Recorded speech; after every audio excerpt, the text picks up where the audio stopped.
Ayan mga kamamshi, kita nyo naman ang process ng aking naglaga po ako ng taba ng baboy. Ayan po mga kamamshi, ayan po yung balat.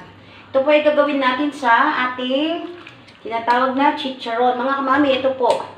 Process po yan ng ating pagchichicharon. So, kita nyo naman po, ito po yung ating gagawin sa ating chicharon. Nilaga po natin lahat mga kamami. Alam nyo naman po, nahugasan na po yan. Lagyan ng asin, paminta, luya, ayan. May laurel na rin po yan.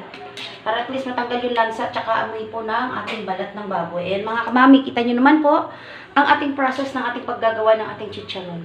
Nilaga ko na po yan mga kamami.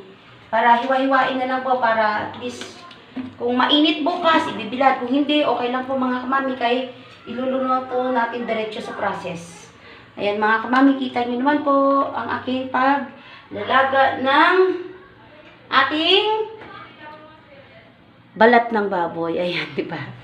Yan po ang aking pagpa-process ng aking paggagawa ng balat ng baboy, mga kamami. Kita nyo naman po yan. Sobrang okay na po to. Tamtaman lang po yung aking paglaga. Para at least ipalamig ko lang po konti. Tapos hiwa-hiwain. Tama lang siya po sa pag po ng chicharon mga kamami. Kasi kung mainit bukas, ibibilad. Kung hindi naman po mainit, pwede po natin ilaga na siya. Ay, iprito na siya ng tanggalin natin yung kanyang Ito po mga kamami.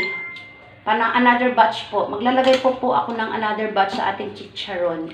Ay sa ating nilagang balat ng baboy. Ayan mga kamami. Kita niyo naman po ang aking pagkagawa. Pag kumulo na po yan at lumambot na, okay na po din po yan. Gaya din po sa aking process kanina. Ayan mga kamami, kita nyo naman po, ganyan po. Pag kumulo na po yan, at lumambot na, pwede na rin po siyang ihaahon. Ayan, kita nyo naman mga kamami, di ba? Nasa po to? Nasa 6 kilos po lahat. Kaya sobrang damo na yan pag nagawa pong chicharon. Ayan mga kamami, ganyan po ang aking pagpa-process.